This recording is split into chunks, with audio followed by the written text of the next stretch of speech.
Welcome back, guys. Welcome back to another class. Today we're going to be talking about the patch. The current patch that is now online is a little insane. It's pretty crazy. There's been some modifications across the board for a lot of different things, and then we have these three agents at the forefront of being changed alongside another change with the Phantom and other things like Omen, quality of life, and the new shield. We're going to be talking a little bit about the shield more than anything else in this entire video, so make sure you just kind of keep in touch with that, and we're going to be covering that first.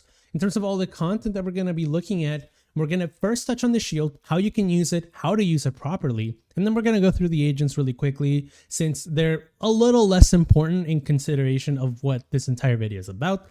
But we'll also touch on some adjustments, like for example the Phantom and the combat report system that might have gone past you if you didn't really read the patch notes. All right, let's get started. Before we even move on, I gotta mention again, I do have a one-on-one program. If anyone is interested, we basically have two 30-ish minute sessions. I say 30, but sometimes they might span to 45 minutes, maybe a full hour if you need it. And basically you have two sessions, once at the beginning, and then we coach, and then we kind of run through that process. It might just be me giving you lessons, classes, or anything of the sort in the background as I'm typing to you. And you basically have me as a support system where you can ask any questions at any time, sorry. And then after that, we have a final session where we kind of touch up on how you've improved and then steps for the next.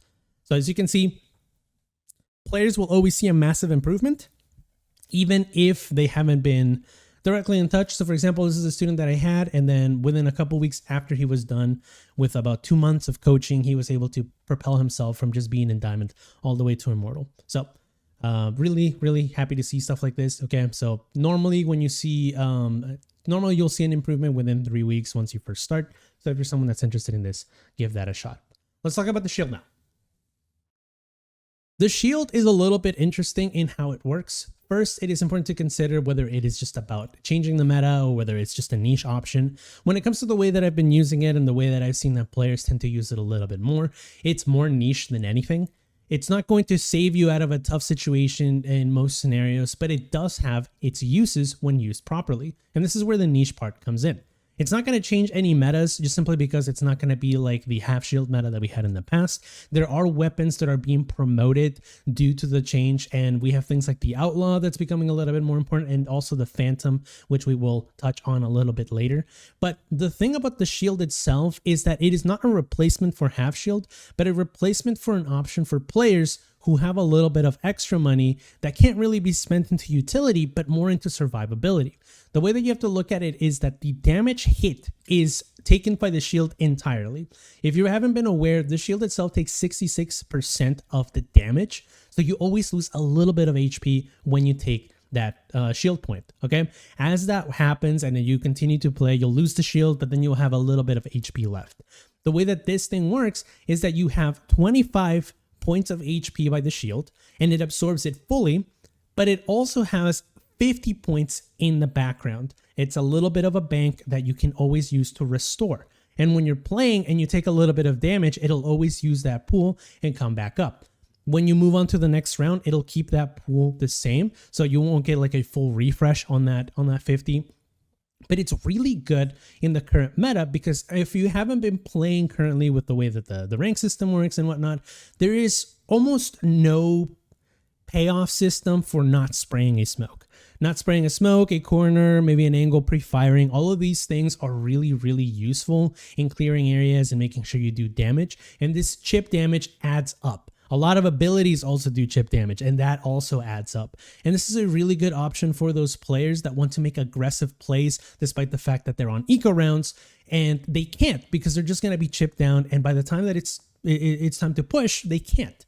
So this is a really good change for those players that are getting frustrated that they can't make a play happen because they're just spraying. They've made changes in the past with things like removing the ammo, just kind of like lowering it a little bit from, I believe it was 90 to 60, right? So like mags are a little bit less.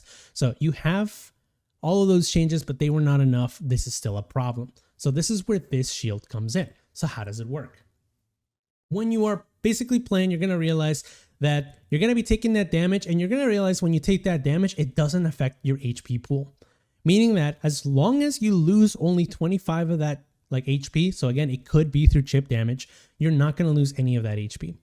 And what's cool about it is once you use some of that HP, it's going to be from that bank over here on the left. So you'll always know how much HP you have left after using a little bit of that bank.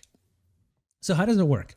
After 2.5 seconds around that area, after you stop taking damage, once those 2.5 seconds happen, you'll get that regen activated and it'll start giving you your HP back. If you start from 0, it'll take about, give or take 5 to almost 6 seconds for you to get your HP all the way back up from the second that you get into cover and you wait for the regen shield to start doing its thing. When we're looking at the shield points themselves, I wouldn't really think too much about them in terms of like looking at it as HP, because in a perfect round, you'll always lose 25. And if we only count by 25 and 25, you'll have 75 HP points just granted for free as long as you play it safe. Okay, so the one thing that I really want to mention is that this is going to be a really neat way to kind of sort of like play around cover and jump peek without having to lose a lot of that damage and then just kind of suffering the consequences of it getting information. Okay, so that's simply how it works. Make sure you hide behind cover after taking damage, and as long as you still have those HP points in the bank, you're going to be getting them back and your shield will be replenished all the way to a maximum of 25. Okay, so again, keep that in mind. Depending on how much shield you lost, it might be 6 seconds, it might be 5 seconds, it might be 2 seconds, as it almost is immediate upon being regenerated. So just keep that in mind. Okay, so don't worry about chip damage with a shield like this, and this is why it is going to be super important for a meta like this. Because of the way that players tend to function in ranked, it is easiest for players to look at weaknesses and disadvantages and make surprising and if not super aggressive plays in the field. So when you're looking at something like, for example, the last class that we covered, you want to make sure that you are looking at how much money you have. And if you have less money than the opponent, well, you want to make sure that you are bundling up together and making more aggressive plays. So in a situation like this, let's say, for example, you're going to be Jet and you want to push into the opponent. Now, if you have full shield, you're going to lose that HP and you'll still be good to go. You might be able to take another fight. You'll have like 30 shield left with maybe like 90 HP. That's fine. But if we look at it on the inverse and you're doing something like making this aggressive play on an eco round and you have half shield or maybe no shield at all, you're going to be pushing up to the opponent, and maybe by the time that you reach this fight, you'll have maybe 20 HP left, maybe 50 HP at most if you're lucky. And that is the type of situation that the regen shield is supposed to avoid. You're able to create more impactful plays on weaker buys simply due to the effectiveness of the shield being able to be regenerated. I've seen a lot of things happen with the regen shield. So for example, people will be buying something like a sheriff with the regen shield, and what they'll do is they'll look for fights, and then by the time that they're ready to go into post plant because they managed to get the plant down, they'll have about 120 HP left, which is way better in survivability than something like, for example, them only having like 40 or 50, which is not really good for closing out a round. So this is a really good way and a really neat addition to the rounds that you're going to be having, where it's a lot more volatile as to how much HP a player might have. So you got to make sure that you keep that in mind, as it might surprise some players. Now, this is where the questions start kind of coming in. Should you buy it, maybe, for example, on your pistol round? Should you buy it, for example, on your actual buy rounds? So here's my answer to those questions.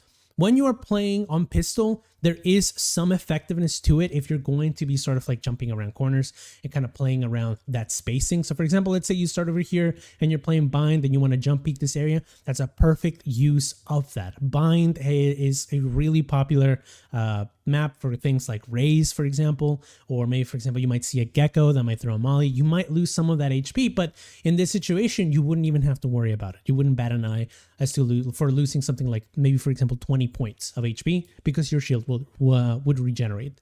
In a case like that, I would look in situations where you're going to be looking at maybe, for example, getting wall banked, or maybe be in a position where you need to take more fights. Okay, that's where it would be fine. If you're someone that still thrives on the ghost, I would recommend that you just use the ghost instead, as long as you keep the obvious impact of making sure that you're not getting wall banked in mind. You're going to be fine. So there's no preference between one or the other. You're going to be losing out on some utility, but overall, I do think that it is still a wise choice to use if you're going to be a little bit more aggressive or in your face. For the actual buy round, however, if you cannot afford a full shield, the regen shield is still going to be fine. You can make those same aggressive plays that we were talking about on pistol, right? But you will still have a problem with the phantom that we will talk about in a moment. When it comes to actual buy rounds, if you can afford the full buy and you can afford the full shield, I would recommend that instead. Okay, you don't have to stress about not having the regen shield, and if you can only afford the light shield, right? If that only happens, that's okay. So those are my questions. Sorry, those are my answers to those questions. If you can afford the full, buy the full. Should you use it on pistol? Only if you're going to be playing super aggressive or you don't need that utility. Okay, as long as you keep that in mind, you'll be okay. Now let's talk a little bit about the changes. So Phoenix players had a little bit of a change. Their flash is now granted 1 point every single time they start a round. So at the beginning, you'll always have 1 flash, which is really good since it was one of the most impactful pieces of utility that he had. And the other change was that now his wall can go through surfaces very similar to Harbor. So it's actually a really effective tool for cutting off lines of sight. Does this change the way that he's used? Is he better? My real answer to that is we'll have to wait and see. Personally, from my own games that I've been seeing and from what other people have been doing, it's not as impactful as something like Neon. It's not as impactful as something like ISO Shield. I don't think that it is enough to warrant the change. If you were already someone that was demolishing teams with Phoenix, then you might see this as a plus. But other than that, there's really not much to it that's going to change anything. I wouldn't pick him over a Raze on Bind. I wouldn't pick him over maybe for example a Jet on any other map, right? I wouldn't pick him over that just for the sake of now him having a flash for the start of the round. Okay, unless you have lineups with your Molly, unless you know how to use that wall properly, unless your team can play around your flashes, I don't really think that he's that crazy. Okay, he still has 6 points to get his ult. He still needs his ult to be more relevant in the push. So you still want to play around him the same way as you would. He just has some quality of life changes that make him a little bit better to use and a little bit more satisfying. Last but not least, he now gets healed over time. You don't have to just throw a wall on, like against maybe a corner and then heal up and wait maybe 30 seconds to be fully healed, right?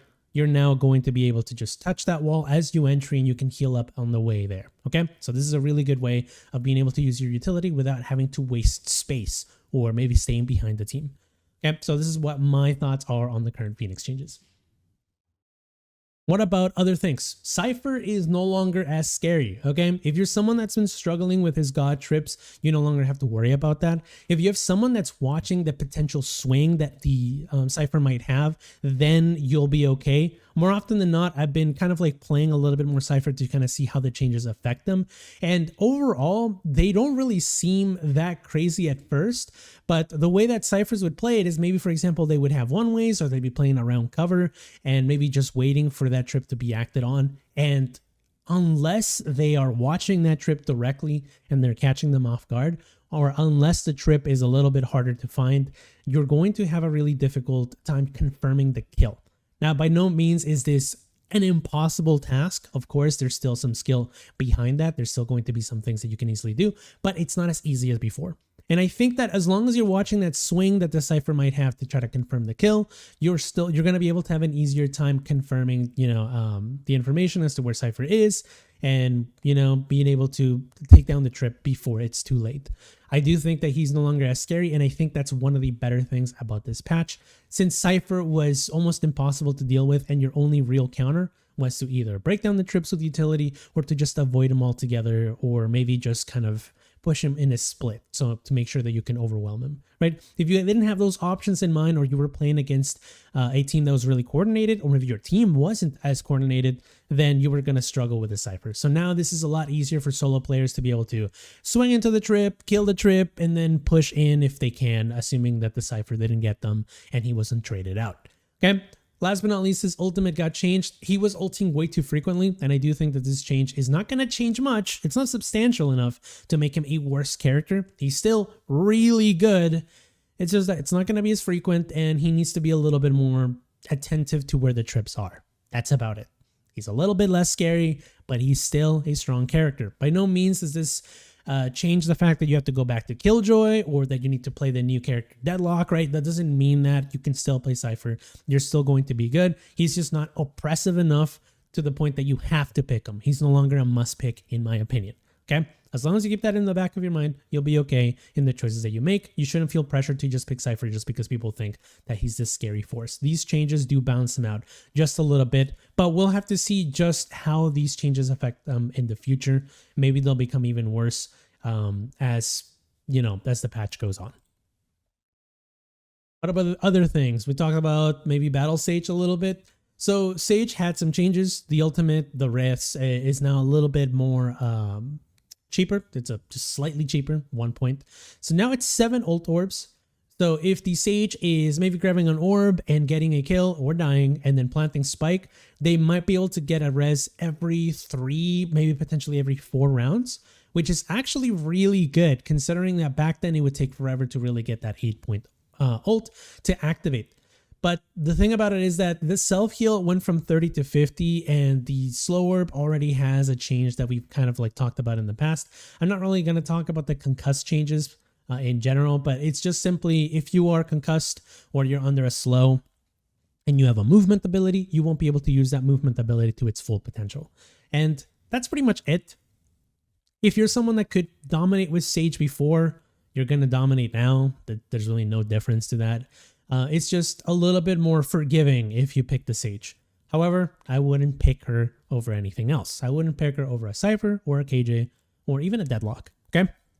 So just keep that in the back of your mind.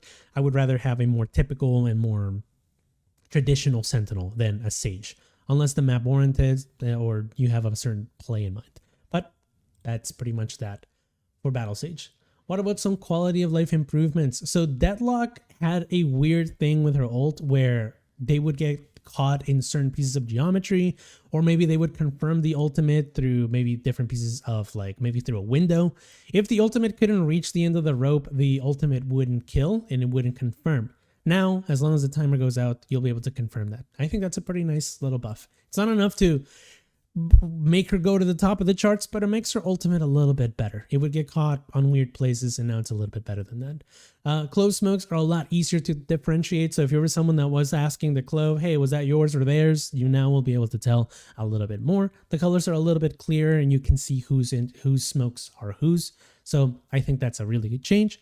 But this is the one that I thought was kind of interesting. So Omen one-ways have been changed, and they're a little bit less absurd. Before, you would pick a tiny little corner off of the ledge of this billboard that was sticking out just a little bit far to the left, and you could use that to create one-ways, and they were really oppressive.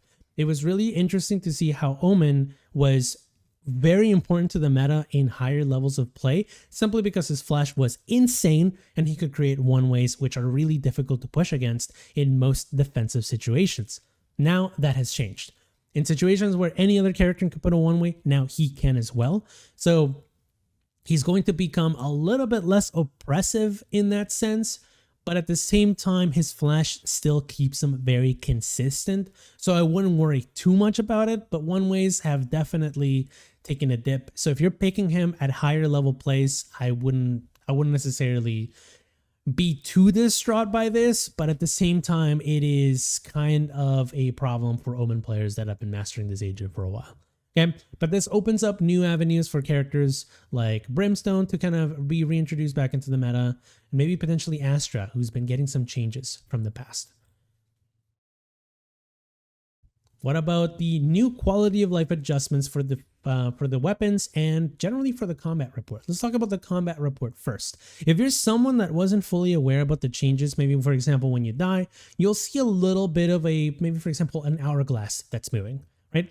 And what that means is that you won't be able to see what your abilities did until the round is over. And the reason for that was due to the fact that the combat report tool was actually being used kind of in weird ways. So for example, let's say you were playing Sky in their example and you throw a flash right across main and you tend to peek somebody aggressively and you die. Now the opponent team has been granted a pick, they're at the advantage. However, the Sky was able to detect that there were 5 players behind the flash. Whether they were flashed fully or not doesn't matter. They know that there are 5 players behind that main. And what that means is that any team that had the advantage has completely lost the advantage and potentially a surprise attack and are being punished for getting a pick because the combat report ratted them out. So this is due to just kind of the way that the combat report was being changed. So now you're only going to be able to see it at the end of the round. Flashes and smokes were the biggest examples of where this was coming in. You might see something like player blocked, or maybe, for example, player assisted because of the block. That's no longer going to be the case. You won't see it till it is over. So make sure you're paying attention to that and you're not using just flashes to get information when you die. Make sure you're a little bit more careful. But that's about it. It's a very small change, but I do think that it's going to create some ripples in the way that players are using their utility. All right, let's talk about the final thing, and I think this is the one that might become controversial. Okay, run and gun technically has been sort of patched or fixed. And I say it won't. There are still some things that you have to keep in mind. The adjustments were very slight. They were very, very slight. So if you're someone that was looking at the movement inaccuracy and you were thinking, oh, they finally fixed it, it's really bad. Unless you were really bad at movement, you're not going to see a difference in your gameplay. Unless you were someone that liked to move and run and gun a lot, you're not going to see a massive improvement. SMGs didn't really see a crazy improvement as well. Like SMGs are already pretty good as is, but this is mostly to tackle the pistols, which were really good, and the rifles, which were really good. Other things like, for example, the Ares also had a huge kind of like tone down in how you can just kind of run and gun with that thing. But overall, the change was intended for players that were using run and gun or they were moving a little bit too much.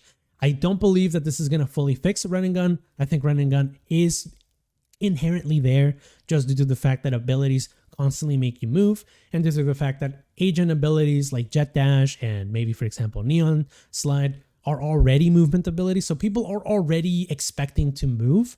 So I don't think it's going to be enough to really change it. I feel like the percentages have to be a little bit higher to truly discourage moving while shooting. But this is a step in the right direction. Let's talk about the one that I think was pretty good. The Phantom. The Phantom has been seeing a huge wave in just sort of resurging due to the fact that players got better at aiming and the Vandal became supreme. But now things require way more bullets. Things require way more tagging potential, more spraying. Now that we have less ammunition in the back, now we can use something like the Phantom to sort of replenish that, right? You get more bullets. So before it was 90, now it's 60, but the Phantom is still better than using the 50 bullets from the Vandal, right? So we saw this shift of the Phantom becoming really strong, but the reason it didn't overshadow that of the Vandal was due to the fact that it had an intermediate damage range. No longer is that the case. You no longer have to worry about that 124 where you can no longer kill somebody with an eco weapon or an eco shield, like for example, a half shield, just because you were a little too far, right? So the 140 damage is going to start at 20 meters and then above, but it's not going to go beyond that, okay? 140 is the max you can do. So if you're pretty good at hitting that chest headshot, you're going to maintain a pretty consistent set of kills with this gun. I think that this is a really good change as well due to the fact that we now have a new shield that gives you 25 HP, and the half shield has maintained a pretty strong place in the meta for a lot of people that like to use more aggressive playstyles or more utility. Okay, so keep an eye on the Phantom. I would suggest that you play a little bit more with it, as the movement and accuracy, you might also benefit from it since people with other rifles might not expect it.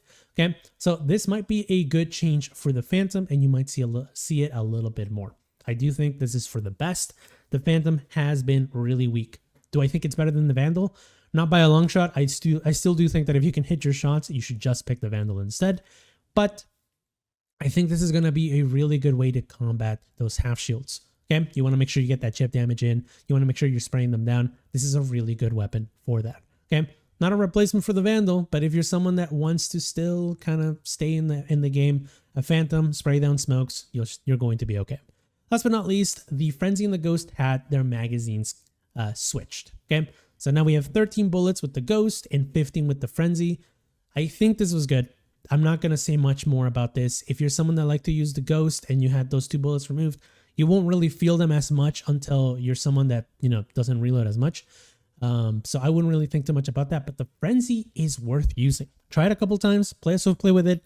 I promise you, it feels a lot better and a lot more rewarding to spray, because you can still use those extra 2 bullets to confirm a kill. I don't know what it is about it. It just feels a lot better. So with that out of the way, we're going to conclude this class. Thank you guys for watching. For anybody that's still here, thank you so much. Make sure to like and subscribe. And if you have any questions, feel free to put them down. Now we're going to start with the question period for anybody that's here.